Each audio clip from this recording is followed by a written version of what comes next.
bienvenue dans cette nouvelle vidéo. Je suis contente de vous retrouver cette semaine encore pour parler d'un nouvel aspect de la vie au Canada. Et cette semaine, on va parler de l'immigration en général, pas forcément au Canada. Je vais vous partager 10 vérités sur l'immigration dont personne ne parle et qui sont, selon moi, super importantes. Mais avant d'aller plus loin, si jamais on ne se connaît pas encore, je m'appelle Astrid, je suis française et canadienne depuis un petit peu plus d'1 an maintenant. J'ai grandi dans un petit village dans le sud-est de la France, en Ardèche, et je vis à Toronto, au Canada, depuis 2014. J'ai aussi un blog où vous pouvez retrouver plein d'informations sur la vie au Canada, que vous soyez intéressé par l'immigration comme moi, ou que vous ayez prévu des vacances pour nous rendre visite. Vous pouvez aussi bien sûr me retrouver sur Instagram où je poste au quotidien la vie à Toronto en français, et vous pouvez aussi vous inscrire à la newsletter pour être tenu au courant des prochains événements et prochains ateliers. Alors si vous préparez votre déménagement à l'étranger, vous posez sûrement plein de questions. Vous avez sûrement une idée de ce que vous voulez pour cette nouvelle vie à l'étranger, mais soyons honnêtes, entre ce qu'on imagine et la réalité, il peut y avoir un fossé. Après presque 10 ans au Canada, j'ai quelques vérités à vous partager pour vous aider à préparer votre départ ou à vous acclimater si vous êtes déjà sur place. On va commencer par peut-être la vérité la plus importante de cette liste. Et peu importe où vous déménagez, c'est valable, personne ne vous attend. Vous pouvez être la meilleure personne dans votre pays d'origine, vous pouvez être très qualifié dans votre domaine, personne n'a attendu votre arrivée pour vivre. Vous n'êtes pas en terrain conquis, vous êtes le nouveau ou la nouvelle, et vous avez décidé de venir par vous-même. Personne ne vous attend et personne ne vous doit rien. Comme je vous disais, vous êtes le nouveau, la nouvelle, ça veut dire que vous n'êtes pas encore chez vous. Au fil des années, j'ai vu tellement de gens arriver avec leurs grandes idées de comment les choses devraient se faire et qui se moquent ou qui jugent les gens qui sont sur place. Des gens qui changent de pays mais qui veulent continuer à faire les choses de la même façon et qui ne sont pas du tout ouverts à d'autres façons de faire et aux façons de faire dans leur pays d'accueil. Alors qu'on soit clair, vous êtes le nouveau, vous changez de pays, vous décidez de changer. Alors si vous n'avez aucune intention d'être curieux, d'avoir de l'empathie, d'apprendre une autre culture, votre immigration perd tout son intérêt. Cherchez à comprendre le nouveau monde qui vous entoure, à explorer au lieu de tout comparer à votre pays d'origine, ou même pire, et ça je l'ai entendu tellement de fois, de dire que c'était mieux chez vous. Vraiment, ça a toujours le don de m'irriter en fait, d'entendre les gens qui arrivent et qui jugent tout ce qu'ils voient, qui vont dire que les gens ici sont pas assez bien parce que eux ils pensent que leur façon de faire est mieux, parce qu'ils ont aussi ce regard supérieur sur les autres personnes qui vivent ici, et ça c'est vraiment un truc qui a le don de m'énerver parce que oui, il y a des choses qui seront sûrement mieux dans votre pays d'origine, mais il y a aussi plein de choses ici à découvrir, et si vous n'avez pas cette ouverture d'esprit et cette envie d'apprendre, en fait, vous allez vraiment passer à côté de la richesse de l'immigration, et tout ça, en fait, n'aura pas vraiment beaucoup de sens. Ensuite, professionnellement, un déménagement à l'étranger implique dans 99% des cas un changement de job ou un job moins qualifié, du moins au début. Et c'est le moment peut-être où je brise vos rêves, mais c'est un point qui me tient tellement à cœur parce que je vois tellement de gens arriver ici et perdre, entre guillemets, leurs 6 premiers mois d'immigration à se focaliser sur un seul objectif sans être prêt à réévaluer la situation. En partant vivre à l'étranger, il faut accepter que tout ne va pas se passer comme on l'imagine, et ça inclut la partie professionnelle. À savoir en fait que suivant le pays où vous allez déménager, votre expérience dans votre pays d'origine, elle peut n'avoir aucune valeur. Donc partez du principe que vous repartez de zéro, et sachez aussi que suivant votre pays d'accueil, votre entreprise qui peut être très connue dans votre pays d'origine, elle ne voudra rien dire pour les gens ici. Je vous donne mon exemple.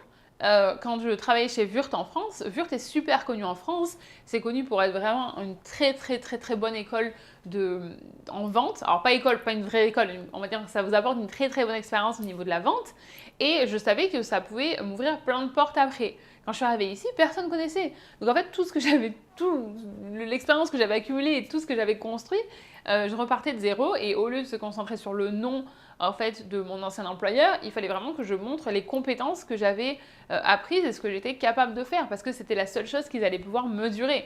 Et c'est la même chose pour votre poste. Il n'y a peut-être pas d'équivalent du nom de poste que vous aviez, et c'est la même chose pour les diplômes d'ailleurs, hein. Le nom du poste ou du diplôme que vous aviez dans votre pays d'origine, c'est possible qu'il n'y ait pas d'équivalence ici. Donc, c'est quelque chose vraiment à prendre en compte et c'est la réalité en fait de déménager dans un autre pays qui n'a pas les mêmes règles, qui n'a pas les mêmes bases, en fait tout est différent. Et là je vais parler plus pour le Canada, mais c'est encore plus vrai ici parce que vous devez avoir une première expérience canadienne pour faire vos preuves.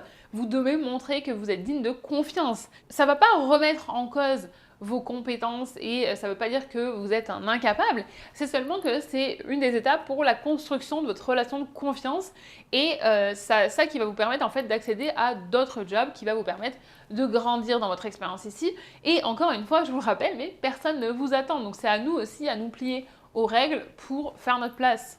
On continue avec un sujet un petit peu différent, c'est que une immigration, c'est quelque chose de très personnel. Je peux pas mettre assez de traits, enfin voilà, il faut vraiment, je veux appuyer là-dessus parce que vous êtes la seule personne sur laquelle vous allez pouvoir compter. Donc il va falloir vous prendre en main. Il va falloir faire preuve d'initiative et vous n'allez pas pouvoir attendre qu'on vous prenne la main.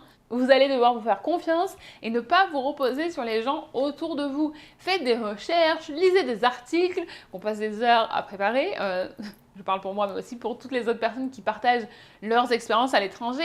Et je vous dis ça vraiment en toute bienveillance, mais il faut être prêt à se mettre au boulot aussi et à se sortir... Voilà, vous avez compris ce que je voulais dire. J'aime pas mal parler dans les vidéos, donc je vais pas dire ça, mais vous avez compris ce que je veux dire. Parce qu'il n'y a que vous sur qui... vous pouvez compter en fait, vous n'allez pas pouvoir vous reposer sur les uns, sur les autres. Ça va vous apprendre beaucoup de choses sur vous-même, mais il faut vraiment avoir cette envie de se bouger les fesses et de ne pas attendre que tout tombe tout cuit. Parce que sinon, vous allez rentrer dans une spirale de frustration, vous avez l'impression que tout est contre vous, alors que c'est juste que ça demande beaucoup d'efforts et à tous les niveaux. Franchement, je peux pas le... J'essaie d'être le plus transparent possible, mais c'est quelque chose que vous voyez peut-être embelli sur certaines plateformes, mais c'est pas du tout comme ça en fait. C'est difficile et il faut vraiment se prendre par la main et se bouger les fesses parce que, on va pas se mentir, c'est beaucoup plus facile de ne rien faire plutôt que de faire quelque chose. On passe ensuite à un point qui est super important pour moi. Je pense que si vous avez vu plusieurs de mes vidéos, vous savez que je respecte assez les règles et c'est d'ailleurs pour ça que j'aime aussi vivre ici. Et là, je vais vous dire quelque chose vraiment en toute bienveillance, c'est ne vous croyez pas plus malin que les autres en essayant de gruger le système. Ne prenez pas de risques inutiles, par exemple, en rentrant dans un pays sans visa de travail, en ayant l'intention de travailler illégalement sur place. Ne pensez pas que vous allez être la personne qui fera la différence. Les lois de l'immigration, elles sont vraiment très strictes. Et de prendre une mauvaise décision comme ça en vous disant « Ah, ça va passer, c'est sûr que personne ne va me voir » ou voilà, je ne sais pas quelle raison vous avez qui vous fait croire que c'est une bonne idée. Mais en tout cas, il faut savoir qu'une mauvaise décision comme ça, en fait, peut vraiment vous suivre pendant longtemps. Si vous faites attraper ici, par exemple, ça peut aussi vous bloquer pour aller aux États-Unis en vacances après. Vous pouvez ne plus avoir accès si vous voulez venir en vacances au Canada. Donc il faut vraiment mûrir ce genre de décision.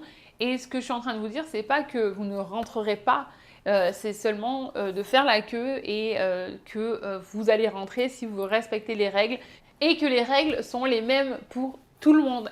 Combien j'en ai qui me disent non mais moi je pense que c'est bon et tout. À savoir, et je pense que je l'ai déjà dit en vidéo, hein, c'est que à l'immigration, s'ils ont un doute sur le fait que vous êtes en touriste, mais qu'en fait vous venez pour chercher du travail, ils peuvent vous refuser l'entrée sur le territoire. Donc ça veut dire que on vous remet dans le prochain avion et que vous avez perdu vos billets parce que du coup vous ne pourrez pas rentrer sur le territoire. Donc c'est quand même quelque chose d'assez sérieux. Je sais qu'il y en a qui le font, mais moi jamais dans la position que j'ai en ayant une audience et des gens qui me font confiance, je vous dirais de faire ce genre de choses. Pour moi, c'est clair et net que je ne vous recommanderais pas du tout de faire ce genre de choses. Voilà, demandez un visa de travail, c'est pas facile, mais au moins vous n'avez pas de risque d'avoir des problèmes avec l'immigration. Vous voyez que c'est un sujet hein, qui me... Voilà, mais je veux vraiment être claire là-dessus pour que le bon message soit passé. Ensuite, je vais prendre mon exemple, mais c'est valable pour toutes les personnes que vous allez suivre sur les réseaux sociaux avant de venir.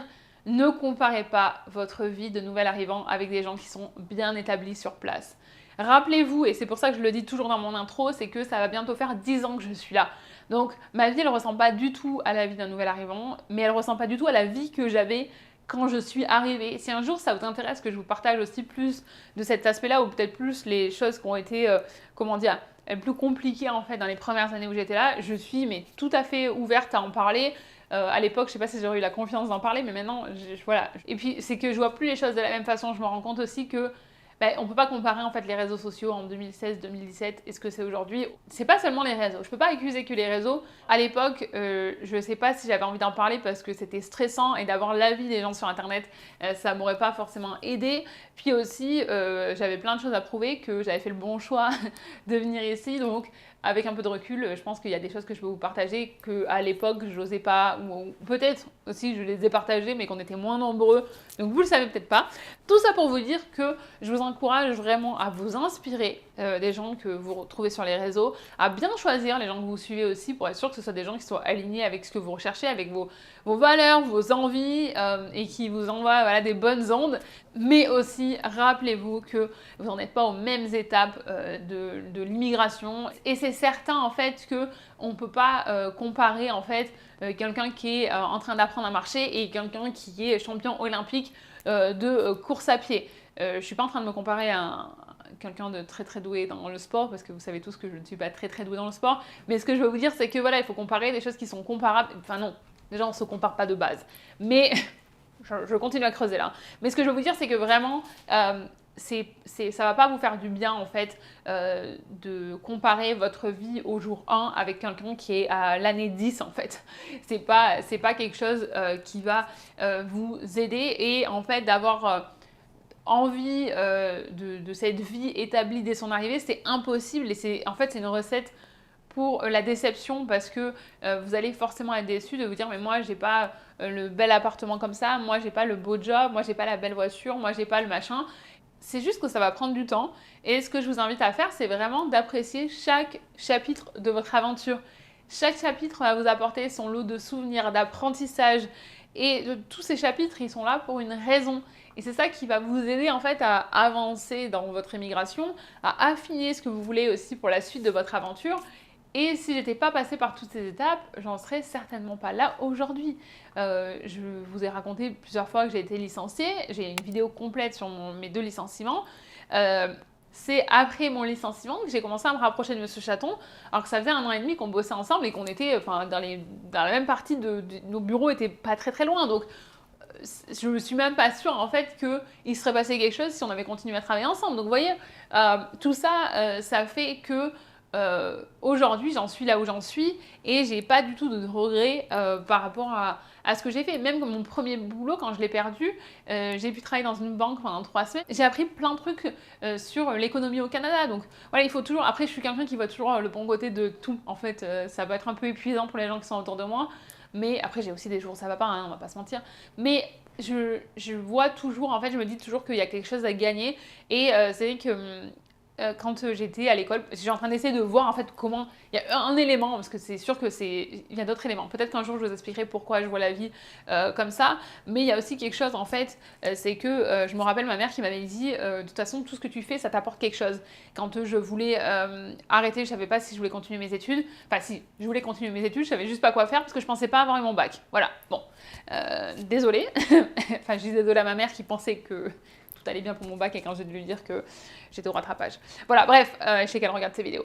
Bref, tout ça pour dire que chaque étape, comme elle m'avait dit, va faire une année à la fac, tu apprendras toujours quelque chose, c'est pas une année de perdu. Et en fait, c'est ça qu'il faut garder en tête, c'est que tout ce que vous allez faire, ça va vous permettre d'apporter quelque chose de nouveau, en fait, à votre expérience. Ça va vous apporter des nouveaux outils, des nouvelles personnes, des nouvelles perspectives, mais que rien ne sera perdu. Donc ne vous inquiétez pas si jamais votre vie après 1 mois ici ne ressemble pas à la vie de quelqu'un qui est là depuis 10 ans. Et même d'ailleurs depuis 1 an, hein, parce que quand j'en parle avec Rémi, ça fait 1 an et demi qu'ils sont là avec son copain, et ils me disent que leur vie a déjà, je sais pas s'ils veulent que je partage ça en vidéo, mais ils me disent en fait, je vous invite à aller le suivre, comme ça vous verrez lui quand il le raconte, il partage aussi son expérience sur YouTube, et après 1 an et demi, leur vie, elle est complètement différente de ce qu'elle était quand ils sont arrivés. Donc vous imaginez déjà 1 an et demi, comme votre vie, elle peut changer. Donc évidemment, après 10 ans, voilà. Bref, j'avais pas prévu de faire aussi long et j'ai bien dévié de mes notes. Mais ce que je voulais vous dire, pour qu'on recentre la conversation, c'est qu'il faut être prêt à changer. Ça semble être évident quand on quitte tout et tout ce qu'on a toujours connu dans son pays pour un autre continent. Je peux vous dire, après presque 10 ans ici et après presque 10 ans sur les réseaux, que c'est vraiment pas toujours le cas. Je suis toujours surprise par les attentes que les gens expriment. Quand j'entends les gens qui veulent retrouver exactement le même train de vie qu'ils avaient dans leur pays d'origine, j'ai envie de leur dire, mais votre vie dans votre pays d'origine, elle est par définition dans votre pays d'origine. Donc si vous voulez cette même vie, il fallait rester dans votre pays d'origine. Votre vie dans votre nouveau pays, elle va forcément être différente. Il faut vraiment arrêter de comparer ou de chercher à faire un copier-coller. Partez plutôt à la recherche de ce qui va vraiment vous faire kiffer ici, maintenant que vous avez un nouveau terrain de jeu qui est complètement neutre, qui s'offre à vous. Donc je vous encourage à être ouvert, à être curieux, à être gourmand de découvertes, à faire des erreurs parce que ça aide, à réessayer encore de manière différente pour voir si ça peut mieux fonctionner pour vous et à vous imprégner de la culture. Je vous encourage à ne pas vous fixer sur ce que vous aviez, mais plutôt de vous concentrer sur ce qui est à venir et ce que vous êtes en train de construire. Ensuite, après mon discours passionné, on va changer un petit peu de sujet et on va parler de l'intégration. Alors je sais, c'est difficile de rencontrer des locaux, c'est beaucoup plus facile de se rapprocher des gens dans notre communauté, des gens qui parlent la même langue que nous ou qui ont la même culture, mais c'est votre rappel aussi que si vous êtes parti, c'est pas pour fuir où vous étiez, c'est pas pour fuir votre culture ou tout ça, c'est vraiment pour découvrir une autre façon de vivre et un autre pays, une autre culture et d'autres personnes. L'avantage ici, alors je prends le cas de Toronto, c'est qu'en plus vous allez rencontrer des gens du monde entier. Donc au même endroit, non seulement vous allez en apprendre sur la culture canadienne, mais vous allez aussi en apprendre sur plein de cultures. Enfin, là, pour mon anniversaire, je me suis fait de la réflexion, on venait quasiment tous, enfin on avait tous des origines différentes et en fait je me disais mais chacun en fait ils m'ont appris quelque chose sur leur culture. Ça veut pas dire qu'on s'assoit et qu'on dit bon allez ok partage-moi 5 choses de ta culture que j'apprenne. Non, c'est plus dans les trucs du quotidien où on va se dire ah mais vous faites c'est comme ça dans ta culture, ah ben nous c'est comme ça, ah ben nous c'est bien par exemple fêter son anniversaire en avance en France, culturellement, ça porte malheur. Alors, je sais pas si ça porte malheur pour tout le monde. Il y en a qui m'ont dit non, pas chez nous, tout ça. Mais quand même beaucoup de gens, quand j'en ai parlé sur Instagram, qui m'ont dit que c'était pareil pour eux. Et j'ai d'autres personnes qui m'ont dit ah ben dans notre culture à nous, en fait, c'est une copine qui est d'origine chinoise qui m'a dit dans notre culture à nous, de fêter l'anniversaire après, c'est un manque de politesse en fait, c'est pas respectueux. Et donc j'ai trouvé ça intéressant, alors que nous en France, on a plus peur du avant que du après, on va dire. Tout ça pour vous dire que ce que je veux que vous gardiez en tête et que vous ne perdiez pas de vue, c'est que vous êtes là pour rencontrer d'autres personnes et en gardant ça en tête, ça va vous aider à chercher des connexions en dehors de votre communauté. J'ai envie de vous dire que, je vous l'ai dit plein de fois, c'est difficile. Honnêtement, avec l'investissement que prend l'immigration, que ce soit au niveau personnel, émotionnel, financier, je comprends pas en fait qu'on n'essaye pas de connecter avec les gens qui sont hors de sa communauté. Et il y a tellement de bénéfices pour ça, ça va vous permettre d'améliorer votre anglais ou la langue du pays où vous avez décidé de déménager, ça va vous permettre d'apprendre les codes sociaux, ça va vous permettre d'être plus ancré avec des gens qui sont ici depuis longtemps. Et moi, je trouve ça tellement intéressant et aujourd'hui, maintenant, ça fait partie de ma vie, de mon quotidien de toute façon, mais je comprends pas comment on peut ne pas investir de temps et d'efforts là-dessus quand on est dans la démarche d'un déménagement à l'étranger. Ah oui, et dernier point là-dessus, et on passe au point suivant, c'est que on ne critique pas et on garde l'esprit ouvert, s'il vous plaît. Voilà. Je sais que je me répète et que j'ai peut-être l'air d'un disque rayé, mais je veux être sûre que ce soit bien rentré dans la tête de tout le monde. Une autre vérité sur l'immigration, et là on passe sur quelque chose qui est un peu plus positif par rapport à ce que j'ai pu dire avant, c'est que dans tous les cas, ça va être une aventure de folie. Qu'elle soit temporaire ou permanente, vivez-la vraiment à fond. C'est peut-être la seule chance que vous allez avoir dans votre vie de bloquer plusieurs mois pour partir à l'étranger, ou c'est peut-être la seule fois dans votre vie où vous allez pouvoir tout quitter. Honnêtement, moi je l'avais fait quand j'avais 26 ans et j'avais pas l'idée de rester sur le long terme, mais ce que je me disais c'est que c'était plus facile à faire aujourd'hui en étant toute seule plutôt que attendre d'être dans une relation, d'avoir des enfants, d'être propriétaire, tout ça. Alors attention, c'est ce que je pensais à l'époque quand j'avais 25 ans. Aujourd'hui, je sais que c'est pas du tout une raison pour ne pas suivre ses rêves et partir dans un autre pays. J'en ai plusieurs exemples de personnes qui me suivent ici sur YouTube ou sur Instagram qui partent avec leur famille, qui vendent tout ça. Donc c'est pas du tout impossible, c'est juste qu'à l'époque, avec la vision que j'avais à 25 ans, je me disais que c'était beaucoup plus simple de partir en étant toute seule et en n'ayant pas toutes ces responsabilités-là. Et donc ça, ce que je veux dire, c'est plus la destination des gens qui sont célibataires ou en couple, qui sont plus jeunes et qui n'ont pas toutes ces responsabilités-là. Profitez à fond de cette expérience parce que vous êtes la seule responsabilité que vous avez. Donc ça a quand même une liberté d'esprit de se dire qu'on peut penser qu'à soi. Et je vous répète ce que quelqu'un m'a dit avant que je parte, la fille qui a récupéré mon appartement, qui est une de mes copines maintenant, on s'est rencontrés sur Le Bon Coin, oui. Elle m'avait dit, quoi qu'il arrive, ça va être fou. Ça va être fou, et elle a eu raison, et elle pouvait même, enfin, à ce moment-là, on en rigolait, mais on pouvait même pas imaginer à quel point mon expérience allait être dingue. Et on va clôturer cette vidéo avec une dernière vérité au sujet de l'immigration. Sachez que l'immigration, c'est pas pour tout le monde, que peut-être le pays que vous avez choisi va pas vous emballer, peut-être que la ville où vous avez déménagé, c'est pas ce que vous imaginez, en tout cas ça vous plaît pas. C'est possible en fait que vous réussissiez pas votre immigration du premier coup. Et je sais que ça peut être difficile à entendre parce que c'est un gros investissement, comme on le disait, émotionnel, financier, personnel. Mais si vraiment vous êtes malheureux à l'endroit où vous êtes allé, changez, bougez. Vous l'avez fait une fois. Qu'est-ce qui vous retient? Vous avez envie de rentrer, rentrez.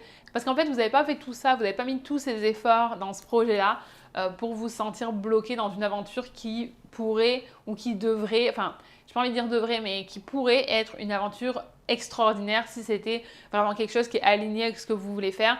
Vraiment, je veux vous dire que c'est pas pour tout le monde et c'est pas un échec. Comme je l'ai dit plus tôt, chaque chose que vous allez faire, ça va vous apporter quelque chose. Donc ne subissez pas votre immigration parce que vous pensez que vous devez le faire ou parce que vous avez peur de revenir en arrière et de dire bah en fait ça nous a... Voilà, c'était pas pour moi, c'était pas pour nous, on rentre. J'en ai dans mes abonnés qui le font. D'ailleurs, je voulais faire un article aussi avec toutes les choses à faire quand on quitte le Canada, genre fermer son compte en banque, les impôts et tout. Donc si jamais ça a été votre cas et que vous voulez me partager votre expérience, si vous voulez pas la partager en commentaire, envoyez-moi un message sur Instagram ou par email si vous voulez. Mon email est toujours dans la description parce que... il y a plein de gens qui restent pas et c'est pas grave en fait. Vous avez qu'une vie et vous êtes la seule personne avec qui vous allez passer toute cette vie. Donc c'est plus important d'être aligné avec vous-même, selon moi, plutôt que de faire quelque chose pour faire plaisir aux autres ou parce que vous avez peur qu'on vous dise « Ah ben je te l'avais dit, hein, t'aurais pas dû partir, t'aurais pas dû tout quitter, t'aurais pas dû vendre ta maison, t'aurais pas dû faire ci. » Parce que moi, on me l'a dit plein de fois, hein, et je suis quand même rentrée au bout d'un an. Bon, après, je suis revenue, mais bon, voilà. Mais quand je suis rentrée, j'avoue que c'était quand même un petit peu difficile de faire face... Enfin, je pense que c'est plus moi qui avais peur du jugement, que en tout cas les gens ne m'ont pas jugé en face, ils l'ont peut-être fait derrière mon dos, mais bon, c'est pas grave.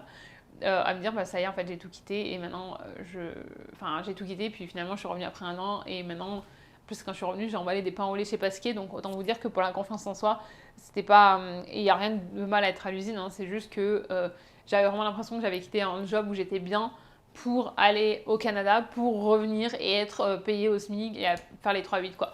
Mais voilà, c'était juste une petite parenthèse. J'espère en tout cas que toutes ces informations vous aideront à mieux vivre votre immigration n'importe où dans le monde. Je vous rappelle que j'ai aussi un article de blog qui reprend ces points si jamais vous préférez relire tout ça après. Je vous le mets dans la barre de description. Dites-moi dans les commentaires où c'est que vous avez prévu de déménager ou où c'est que vous êtes déjà. Je vous remercie d'avoir passé ce moment avec moi. Je vous rappelle que vous pouvez vous abonner si ce type de contenu vous plaît et que vous voulez soutenir mon travail sur cette chaîne. Vous pouvez aussi bien sûr me retrouver sur Instagram. Je vous souhaite une excellente journée, une excellente soirée ou une excellente nuit où que vous soyez dans le monde. Et je vous dis à mercredi pour la prochaine vidéo.